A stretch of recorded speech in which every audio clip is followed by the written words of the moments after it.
Welcome to Women on the Verge of a Financial Breakthrough, the podcast where we're going to figure out finance one dumb question at a time. I'm Caitlin Meredith. I'm a mediator and a coach based in the Bay Area. And I'm Sara. I'm an investor, advisor, and founder of Black Barn Financial and the Austin Women's Investing Group, which can be found on Meetup. Sara and I met 7 years ago, when I was a new mom of a baby at home and desperate to get out of the house. And my really generous neighbors who also had a baby offered to babysit for free on Tuesday nights so I could go take a class. And I looked at the class catalog at UT in Austin, where I was living at the time, and my heart sunk because the only class offered on Tuesday nights was investing for beginners. And I had to weigh which was more enticing, free babysitting for a night or investing for beginners. And in fact, the free babysitting won. And I started taking the class, and Sara was the teacher. And from that class, she invited me to join the Austin Women's Investing Group. So Sara, I want you to tell everybody what this thing is, the Austin Women's Investing Group. Back in 2011, my friend Michelle and I started a group with really the sole mission of getting women together in a room and talking about investing and finance and money issues. Now it's 10 years later, and we have something like 26 or 2,700 members in the group. We have over 1,000 women on our private Facebook group, and we still just get together and talk about financial topics each month. One of my favorite things about the group was finding out that I was not the only person that had a lot of really dumb questions about finance and investing. I thought, I can't be the only one with all of these dumb questions. So, welcome to us figuring out finance one dumb question at a time. I'm the dummy, she's the expert, and we're going to figure this out.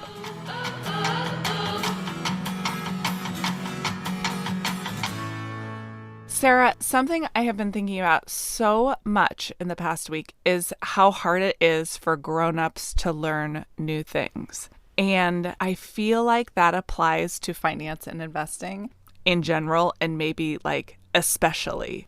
Have you had that experience with all of the new people coming in through your classes or clients or whatever?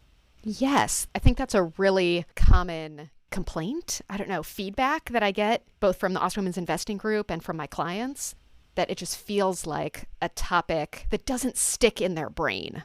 Do you know what I mean? Yes. Every time you explain to new people in the group what investing is, what stocks are, how it all works, I learn something new, not because I've never heard you say it before, but because I feel like every subsequent time I hear it from you, I can absorb one new thing. Yes. And incorporate that into my picture. And then that's it.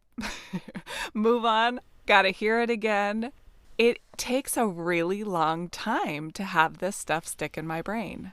Yeah, I think so too. And I think maybe one of the things with this topic, and probably other topics, is you don't appreciate how much time it takes to learn something. It feels like either you know something or you don't know something. And if you don't know something, it's because you're incapable of learning it. But maybe you don't appreciate the time and effort required to learn anything. Right. And I can just compare it to learning new languages, just because as grown-ups, a language is a definitive thing that you don't know, and then you're trying to know it. And I actually speak a few different languages, but I've tried to learn many more than I actually speak. And it has been, I felt like, just impossible. Like, I was working in Sudan and I started taking Arabic lessons, and that poor woman had to go 1, 2, 3, 4, 5, 6, 7, 8, 9, 10 so many times. I still remember Hamza. I remember certain numbers, but certainly not in order. And it felt like just what you're saying, this wall, that there was no way that those words were going to find a home in my brain. Yes. I think that's totally what it's like learning investing and finance too. It is its own language, which is part of it. And then just that words and the concepts sound so foreign that you're just like, oh, this doesn't fit into the structure of my brain. Yes. And unlike something like Mandarin or Arabic or a language that we don't know, that we haven't been exposed to, a lot of these words, the vocabulary in finance and economics and investing, we have been exposed to, and it hasn't been a pleasurable exposure. Because it reminds us of our ignorance. It makes us feel ashamed because we should know those things because we're grown-ups now. And it immediately goes into, oh my God, I'm not doing anything with my money. Like, there is so much in our response to those words already that it's not just a neutral new word for Apple. It's something we already have a lot of, dare I say, baggage with, just even the word stock. So you, as a professional in that field, I think that's so funny. You basically lay out all these landmines for your clients or people trying to learn and have to hold their hand through that process.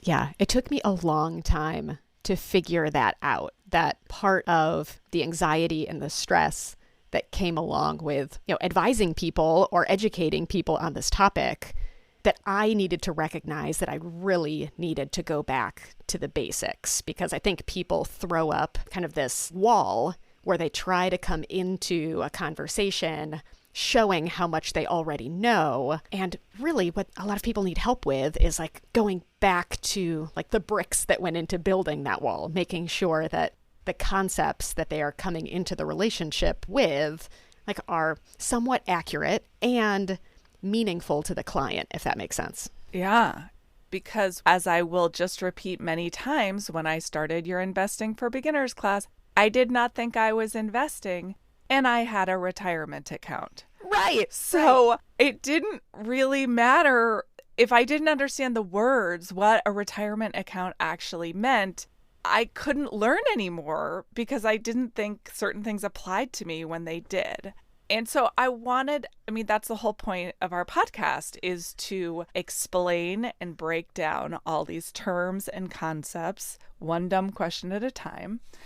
And I wanted to just think about all the things that I've learned in learning a few different languages. And so here, I have my note card that has 4 of the things that I could think of off the top of my head. And I want you to tell me if you think that they resonate with you about learning for finance, like if there really is a parallel here. Yeah. The first is to keep it simple and personal. So my example that I thought of is when I was learning French, the 2 most important things for me to learn were, where is the bathroom? Because I was spending all of these really long days walking around Paris. And that was the one thing that just seemed like I needed to have a handle on. Where is the bathroom? They did not have almost any public toilets at the time. And please don't put mayo on that. Or please put extra mayo on that. So I feel like those are the areas where I had to keep it super simple, just learn those words, and that it was meaningful to me, the response. And so tell me what you think about the parallel for learning finance. So I would say for an investor that is really concerned with replacing her income, let's say she's nearing retirement age and is trying to work through in her mind, where does the money come from to pay the bills once I stop working? You would focus on the language around dividends and interest. And you could skip or just gloss over a whole bunch of other concepts that, even if they're relevant, are not personal to the client. We could say, okay, our number one priority every time we have a conversation is talking about income. Where does the money come from? How do dividends work? How does interest work? And then you can skip over a bunch of other stuff that is just not the priority of the client at that point in her life. Right. That would make things way more simple. So starting out in this process of learning about how to plan a financial future, learning about investing, you don't have to take on the entire system. The starting point is, how old am I? What are my resources?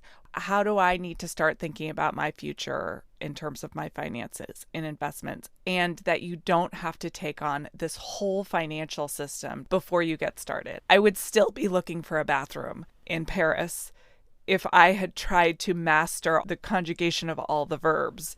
I just really needed the ooh. Exactly. Yeah. Okay. So the second one I thought of is that you definitely have to be willing to make a fool of yourself.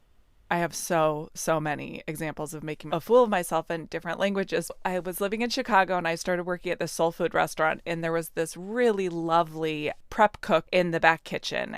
And she was from Ecuador, and I wanted to show off my Spanish, and I was itching my arm, and I told her that I had been bit by a rana, and her eyes got really big.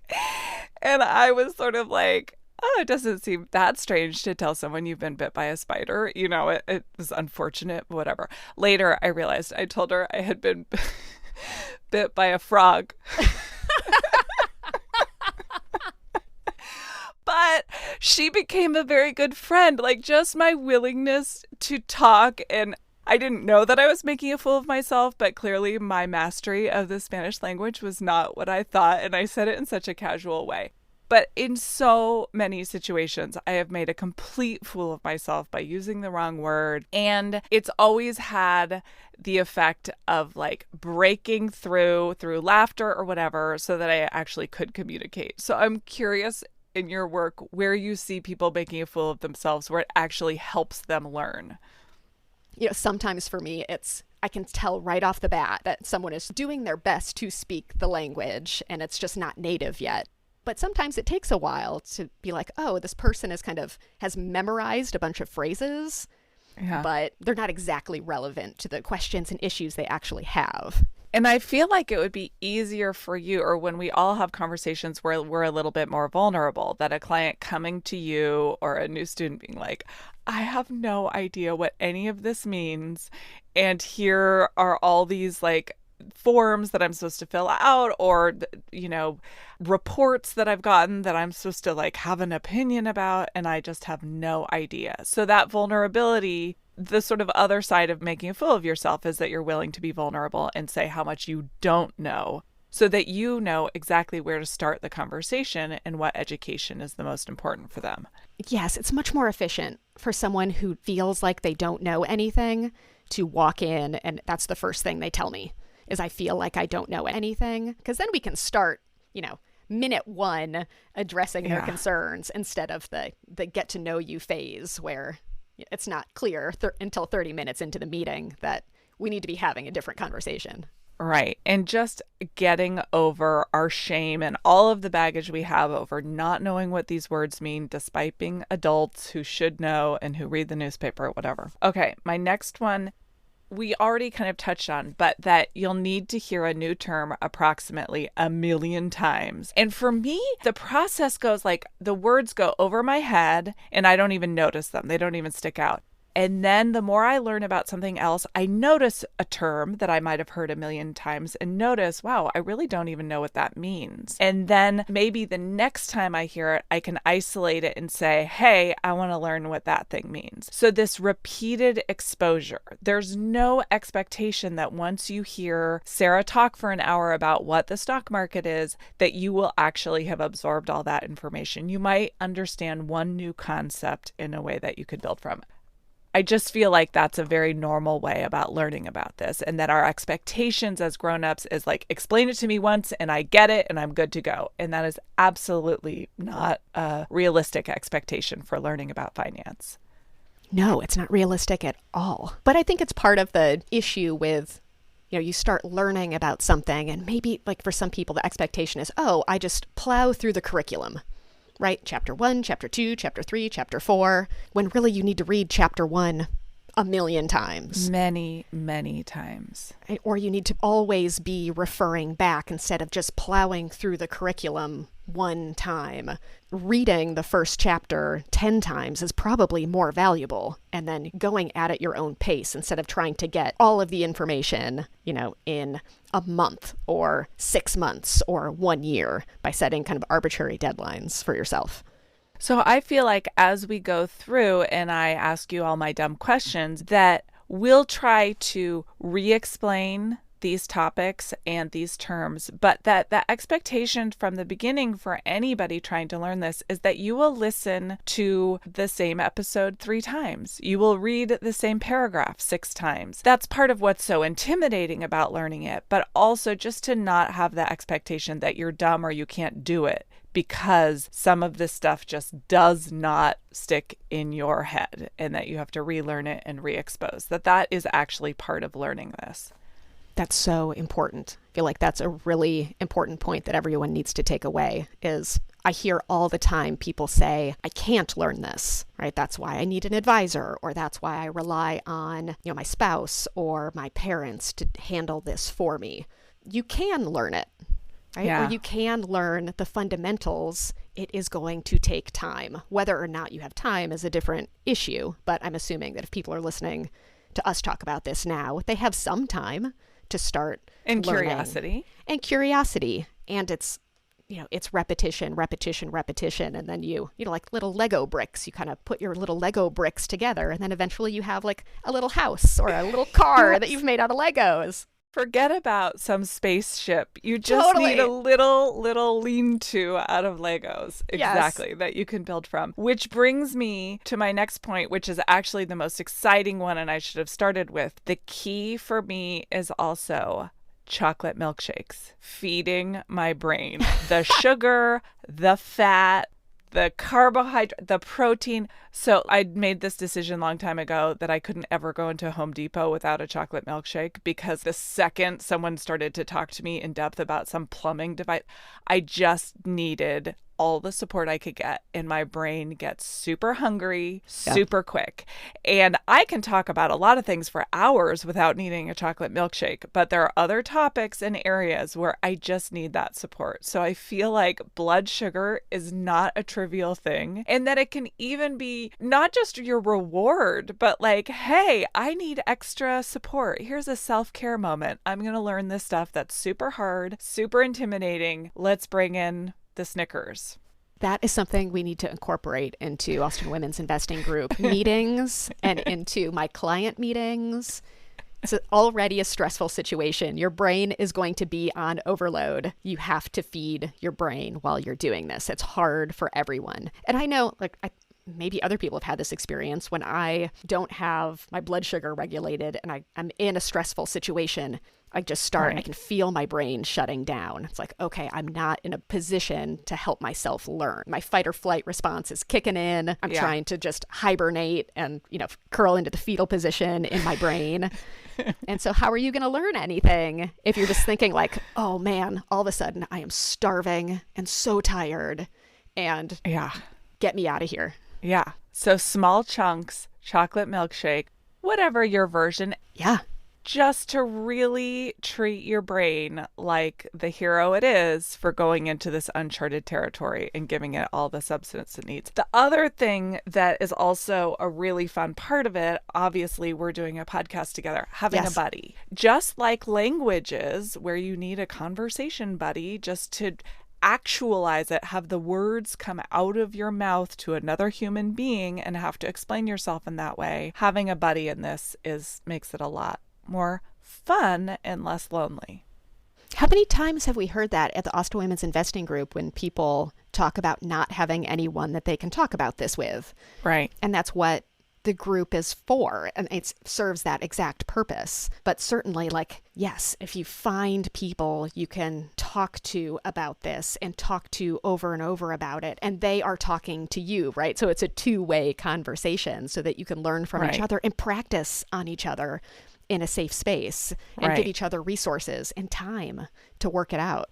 Sometimes finding a stranger or someone that you aren't already talking about a million things with could be really helpful too, because that's your point. Your mission is to, learn tennis together or practice Italian or say we're going to figure out what this whole investing thing is about together. Yeah, it's probably not going to be your best friend, right? Because there is still kind of that oh, this is so personal. Do you necessarily go shopping for underwear with your best friend? Maybe that's something you do, right? But maybe you don't. Maybe you do it on your own or do it with the lady that you meet in the lingerie section of the department store, where that's like what she's into. So I just thought you were totally insane and that we're going to start bringing up some underwear thing. But what I'm getting is that a lot of this is super personal, and we're revealing parts of our financial lives that we might not be revealing to our best friends because of our shame. Also because of comparison. And I think that's another thing I wanted to talk to you about, is that one of the parts about money that's hard to talk about or even engage ourselves is there's so much comparison. And there's the comparison on the level of I have not very much and my friends have a lot, or I have a lot and my friends don't have very much. Money has this force field about it that means that we might not be able to talk about it with our friends and our families because we have different resources, or we view them as being bad with money. And so we don't actually want to, be influenced by their values. And so figuring out who the people are that we can come clean about who we are financially is really important part of this. Maybe it ends up being like you have casual conversations with a wide range of people. And then when you make that connection with someone who might be a friend of a friend or someone in your professional network, you might be able to find those people who are like, oh, this person is secretly in the same boat as I am, or is sympathetic to the issues that I'm dealing with. They are my go-to person on this topic, but it's not necessarily, your best friend or your family members or people where it might, cause weirdness in a relationship. Yes. And I just thought of I'm acting like this is an epiphany. It's not, but just that it can fall on both ends of the spectrum. So I can imagine a big secret that you don't tell the people in your life about is I have $100,000 in credit card debt. And I'm really ashamed about it. And I didn't want people to worry about it or my parents to know, because then they'll try to sell their house to pay it off. Like, there's some very good reasons to have secrets about some of our financial life. But on the other end of the spectrum, like, I just inherited $100,000 and I don't really want my friends to know or my family to know, just that could be a secret for very good reasons too. Isn't that crazy that it's all over the place? There's all sorts of secrets. I mean, building up the community of people that you might be able to share something like that with, I think is a little bit tricky, but maybe something, again, you can just start putting out the feelers. If we get over the initial discomfort of talking about money at all with people, like, can you start introducing financial topics or money topics with people around you, just to like put out the feelers, not necessarily like launch into it at your first, lunch date with someone, right? To see if they're the right fit, but just like put out the feelers and be like, oh, this person, might be receptive to being my money buddy. And there has to be trust there, obviously, because you're being vulnerable and you're revealing things that potentially could make you also susceptible to scams. You need to feel safe. So the main takeaways are to take care of yourself, lower your expectations about how much you should be learning or how quickly. Just go at your own pace and try to have a little fun and maybe not do it alone.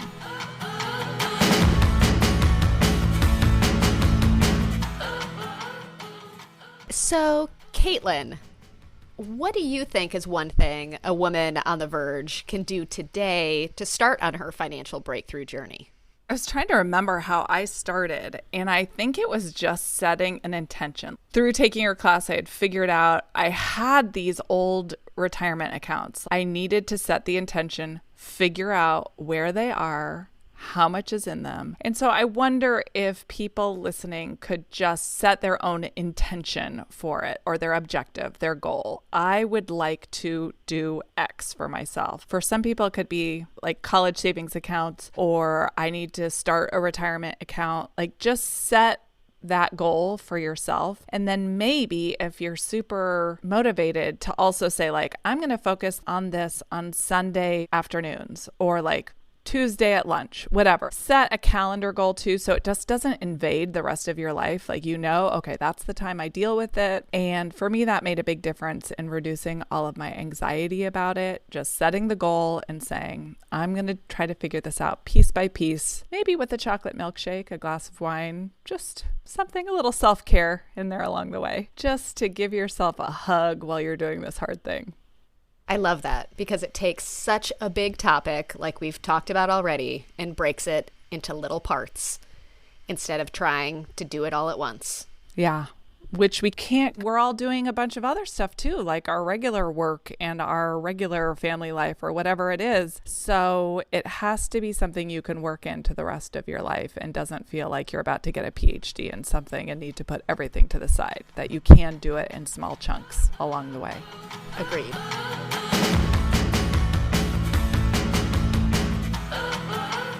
Hey, do you have any dumb questions about finance or investing?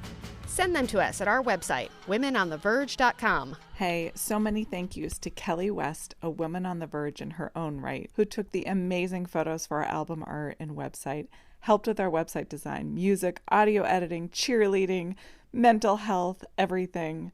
Emily Kleinsorgi, our stylist that did our hair and makeup for our photos from Lucy Skyrocket. Lauren Gross and Taylor Gross, who helped us with our graphic design. And our music is by Bad Bad Hats and Devmo. This episode was edited by Kim Shelton and Kelly West.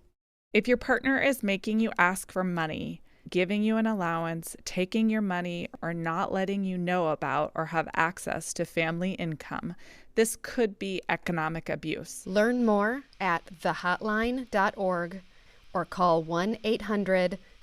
1-800-799-SAFE. So Sara, because you're a financial professional, we have to read a disclaimer for this podcast. I would actually really love it if you could read the disclaimer Oh, God. in your best legal voice. Okay, doing it.